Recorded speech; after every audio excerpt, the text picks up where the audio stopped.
que puede ser un poco más amplia en nuestra pantalla. Claro.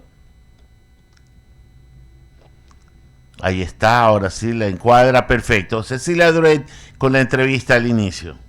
¿Qué tal? ¿Cómo estás, Iván? Gracias por darnos este espacio. La primera pregunta es obviamente la más clara. ¿Cómo nos va a afectar? ¿Cómo va a impactar los aranceles impuestos por Estados Unidos a Ecuador? Bueno, muchas gracias. Un saludo a toda la audiencia. Muchas gracias por la invitación. Bueno, en primer lugar, preocupados porque vemos que esta decisión generalizada, sin lugar a dudas, afecta muchísimo a las exportaciones del Ecuador, no a todas por igual, obviamente. Hay exportaciones que en medio de este arancel generalizado también tienen una ganancia en términos de competitividad, ¿no es cierto? Como por ejemplo camarón, banano, cacao, en el cual este 10% generalizado para el resto de países. Sin embargo, ese tipo de productos tienen otros aranceles a sus competidores asiáticos o del resto de la región que tienen un arancel superior, ¿cierto? Entonces, hay estos sectores en los cuales hay una ganancia y unas oportunidades en términos de competitividad, pero hay otros, sin embargo, que por no tener nosotros como Ecuador un acuerdo comercial, este 10% significa una pérdida de competitividad porque ya son aranceles altos. Por ejemplo, hablamos de las rosas, hablamos del brócoli, que ya tiene un arancel por la ausencia de acuerdo comercial, y este 10%, que si bien es cierto es generalizado, pero sin embargo pudiera haber ciertas afectaciones en precios a nivel de las exportaciones en Estados Unidos. Pero todavía estamos analizando. Todavía estamos haciendo unos análisis por cada tipo de producto, por cada sector, para dimensionar realmente cuál pudiera ser el efecto de todo este arancel generalizado. Ahora bien, el arancel que obtuvo el Ecuador ha sido un arancel que es el más bajo de todos el resto impuesto, y por eso es que pudieran haber productos en los cuales, lejos de ser un impacto, pudieran generar una oportunidad. Que justamente comentaba Ramiro en la mañana antes de la entrevista, que pudiera ser una oportunidad también para ciertos sectores. Pero mientras tanto, mientras el escenario pues se va despejando para las oportunidades, ¿cómo se mitiga el impacto que va a ser para los productos ya mencionados como el brócoli, donde sí van a ser afectados? La estrategia que nosotros estamos impulsando con el sector público es que este arancel dure lo menos posible, ¿no es cierto? Este arancel generalizado dure lo menos posible, y que caminemos y demos las señales adecuadas para tratar de inmediatamente, desde el ámbito público, tratar de mostrar la voluntad del Ecuador de avanzar en procesos de negociación para tratar de que este arancel dure lo menos posible. Y desde el punto de vista privado, las estrategias comerciales van a ser muy importantes para conservar los mercados en los cuales el Ecuador está, o caso contrario, pues,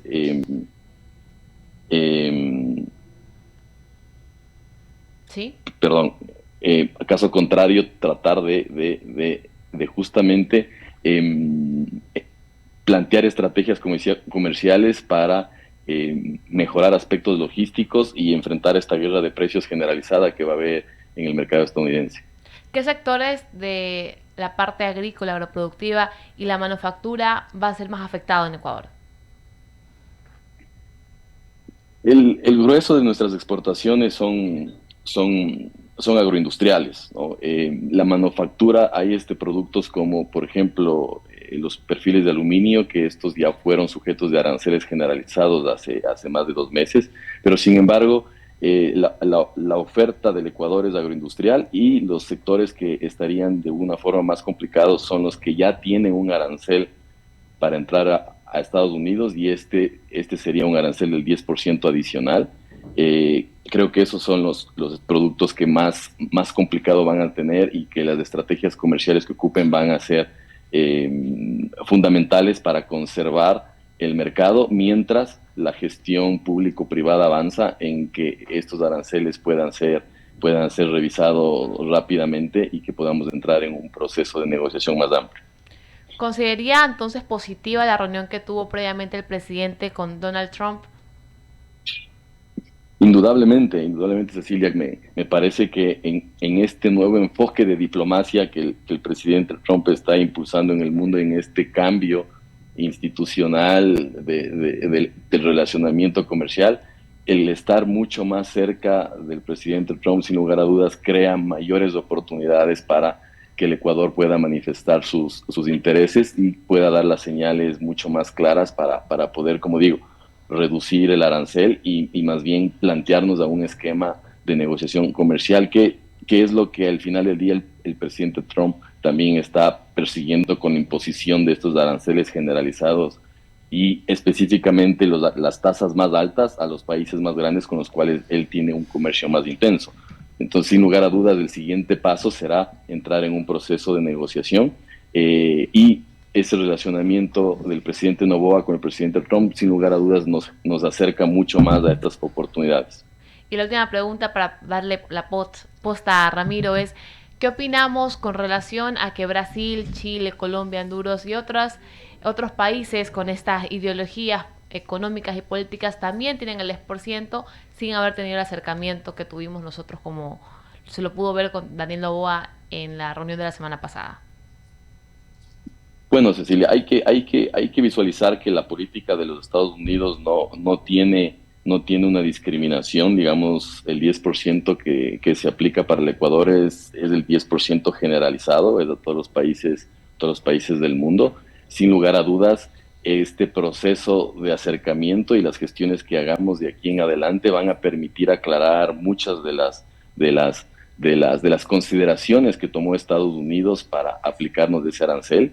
Y de hecho el arancel que nosotros le aplicamos a Estados Unidos es más bajo que el arancel que el Ecuador está aplicando al resto de países con los cuales no tiene un acuerdo comercial, porque hay muchas materias primas, bienes intermedios, que tienen un arancel cero para ingresar a Estados Unidos. Entonces, creo que todos estos elementos hay que comenzarlos a transmitir y sobre todo la disposición del Ecuador de seguir profundizando la relación comercial con los Estados Unidos, y va a haber elementos que necesariamente van a tener que ser discutidos en un acuerdo comercial. La orden ejecutiva del presidente Trump ha sido muy clara en el sentido de que va a ir revisando al alza los aranceles dependiendo, digamos, el avance de estos procesos bilaterales, y ahí un poco ato a la pregunta tuya, Cecilia, de las economías que han sido cuestionadas por los Estados Unidos en el punto de vista político. Seguramente si es que no mejora la relación, la probabilidad de que estas aranceles sigan creciendo es alta para estas economías. Muchísimas gracias, Ramiro. Iván, ¿qué tal? Buenos días, Ramiro Cepeda te saluda. Antes de darle el paso, también quiero saludar a Mauricio Salén, que está en plataforma. Nuestro compañero lo tenemos en la cabina de la ciudad de Miami. Mauricio, buenos días también, para que te conectes. Buenos días, mi querido Ramiro, Cecilia, buenos días a todos los que nos ven y nos escuchan. Un gusto poderlos saludar desde acá. Yo continúo con una entrevista con Iván y de ahí te doy paso, Mauricio, para que usted la termine. Iván, esto es... Yo siempre grafico este tipo de cosas como cuando usted tiene esos urnas de cristal llenas de agua, y en el agua hay jabón que usted al agitarlo salen varias bolitas y se vuelve un revolú hasta que la deja y se tienen que asentar para que todas las cosas vuelvan en orden. Pero hasta tanto hay un tsunami dentro de eso. Ahorita estamos viviendo el tsunami del choque de las medidas, en donde puede haber reacciones oportunas e inoportunas. El Ecuador, ¿cómo debe de estar preparado? Porque a mí lo que más me preocupa en este tema es el camarón, que es nuestro commodity más importante y que ya al ingresar a Estados Unidos tiene un arancel, pero al agregarle otro 10%, porque es agregado a lo que ya se cobra, termina siendo que al ser tan marginal el precio nos pueda dejar fuera de mercado. Sí, Ramiro, es correcto. Ahorita estamos viviendo, digamos, esa ola en el cual hay mucha incertidumbre. Hay mucha incertidumbre de la duración de estos aranceles, hay mucha incertidumbre de si estos aranceles en las revisiones que haga los Estados Unidos van a seguirse incrementando. Entonces hay mucha incertidumbre alrededor de aquello. Pero como decía inicialmente, hay productos claves y, por ejemplo, el camarón, que con el resultado de esta aplicación, sus competidores directos tienen aranceles mucho más amplios que el 10%. Es decir, la India está, me parece que en 35%, Vietnam está en alrededor de 45%. Entonces, si bien es cierto, hay una tarifa de 10% para el camarón ecuatoriano, pero en términos de competitividad, sus competidores que también son grandes players en Estados Unidos tienen una tarifa mucho más elevada, lo cual hace que por precio el camarón ecuatoriano pueda tener mayores oportunidades de incluso crecimiento. Pero Iván, nos guste o no, con este arancel el precio va a subir, lo que va a restringir la demanda un poco. Sí, total, pero recordemos que el camarón ecuatoriano representa aproximadamente el 30% del consumo en los Estados Unidos, ¿no? Y el resto está repartido en Vietnam, India, Tailandia, etcétera, ¿no? Y estos países tienen una tarifa mucho más amplia, es decir que si bien es cierto va a haber un impacto en el precio, pero van a ser mucho más caros los camarones de la competencia, ¿no? Y creo que esas no son tan malas noticias de un sector tan importante. Esperemos que en la suma y resta salir bien parados y que haya un talento en la negociación. Le paso a Mauricio Salien, al quien ya presenté antes. Mauricio, por favor, continúa con la entrevista. Gracias, Ramiro. Iván, buenos días, un gusto poderlo saludar. Yo tengo una inquietud y entiendo lo han tratado ya algunos entendidos. Sin embargo, yo quiero ir un poquito más allá del simple resultado económico que se percibiría como que no nos va a afectar tanto al Ecuador, porque nuestros competidores en los principales productos que exportamos a Estados Unidos también tienen una carga similar o mayor. Y en ese aspecto, ¿qué viene después? Porque el problema que Estados Unidos vive un proceso inflacionario importante en el cual hay familias que sacan el mes con las completas, y al encarecerse productos de una manera importante, porque no es que se va a poner el 10%, se va a poner el 10% adicional a lo que ya entra a Estados Unidos. Es decir, si antes pagaba el 20, ahora va a pagar el 30. Si antes pagaba el 3, como es el caso de algunos productos, ahora va a pagar el 13 y así sucesivamente. Si los consumidores en Estados Unidos dejan de consumir productos y migran a otro tipo de productos, ya que les sale muy oneroso poder consumir producto ecuatoriano, peruano, chileno, etcétera, esto va a afectar al final del día a la producción local, a la generación de empleo local, a la bonanza que el Ecuador necesita, un país dolarizado en el cual necesita exportar más para que entren más divisas al Ecuador porque no producimos dólares. El efecto posterior a esto, ¿cómo lo ve? ¿Qué podría implicar? Porque esa es la parte grave que a mí me preocupa, más allá de la parte competitiva con los otros países que también son proveedores de productos a Estados Unidos. Es correcto, Mauricio, y por eso yo iniciaba la entrevista diciendo que el objetivo del sector privado, al menos, y que lo comparte el sector público, es que estos aranceles tienen que durar la menos cantidad de días o meses posible, ¿no? Para justamente reducir todos los impactos que puedan generarse de mediano plazo, muchos más estructurales, en la pérdida de ventas, en la reducción de volúmenes de producción, etcétera. Por lo tanto, los esfuerzos que hay que encaminar inmediatamente son a aprovechar la buena relación del gobierno con el presidente Trump, aprovechar esas conexiones y esos nexos para inmediatamente mostrar las señales adecuadas de negociación y poder entablar un plan de acción concreto y rápido que permita justamente que en el corto plazo, en el menor tiempo posible, estos aranceles ya no apliquen para el Ecuador. Porque yo decía, justamente el presidente Trump no es que quiere mantener estos aranceles de forma indefinida, porque también tiene sus objetivos inflacionarios y fue un elemento importantísimo en su plan de campaña para ganar las elecciones.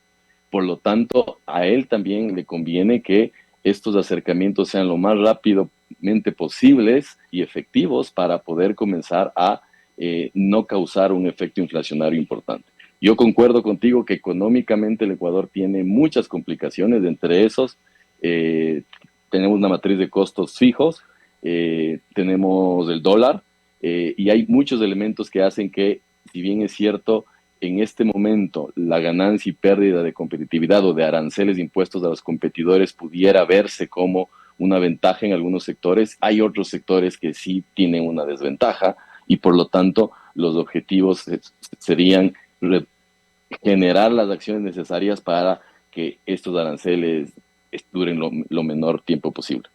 Justamente, y coincido en ese aspecto, en el sentido de que definitivamente lo que requerimos es que estas buenas relaciones, porque, y hay que ser claros, sin querer favorecer ni desfavorecer a ninguna de las candidaturas, lo que es lógico es que con nuestro principal socio comercial tengamos un punto de contacto y un mínimo nivel de entendimiento. Y coincido también en el aspecto de que estos son medidas generales. Cuando uno tiene que hacer cambios radicales no puede pedir permiso, tiene que hacerlos. Y poco a poco ir liberalizando las cargas a efectos de que sus mismos ciudadanos, en el caso de los Estados Unidos, puedan tener las ventajas de poder tener una calidad de vida mejor. Yo entiendo que esto va hacia segmentos de la economía que son estratégicos para el presidente Trump, que tiene que comenzar a atraer las inversiones a su propio país para comenzar a generar empleo y luego de eso ya comenzar a dar la calidad de vida que el ciudadano americano requiere y merece. En ese sentido creo que estamos de acuerdo, ¿verdad? Sí, de acuerdo, Mauricio. El presidente Trump ha sido muy claro en uno de los objetivos o propósitos fundamentales de esto es revitalizar la industria americana. Y ahí el Ecuador tiene un clara complementariedad económica con los Estados Unidos, porque desde países como el Ecuador no competimos con esa industria fuerte del corazón americano. Hacia allá quería llegar, exactamente. Complementamos esa matriz productiva, por lo tanto, ese también es otro elemento que está sobre la mesa en los contactos que se deberían realizar con el Departamento de Estado, con el Departamento de Comercio, el USTR, para, como digo, adicionalmente a esa argumentación, tener la voluntad de generar un plan de negociación rápido que nos permita exonerarnos rápidamente de esta tasa.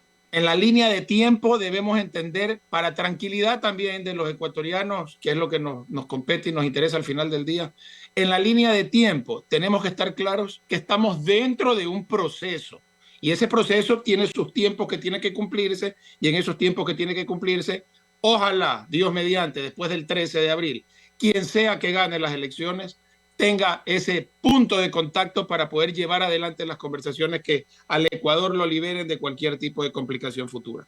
Con eso creo que coincidimos, Iván, y agradezco mucho tu comparecencia el día de hoy aquí en el panel del diálogo y doy paso en cabina a Ramiro para que concluya con la entrevista. Gracias. Iván, un gusto, siempre esclarecedora sus mensajes. Vamos a ver ya cuando un poco comience a tomar forma esta reacción para ver cómo afecta y o beneficia al Ecuador. Que tengas un buen día, Iván. Gracias, un saludo a todos ustedes. Sí, señor, le damos el buenos días al abogado Eduardo Mendoza Paladines, que se integra. Ya estaba hace rato, pero estaba ahí haciendo calentamiento corporal porque yo lleno de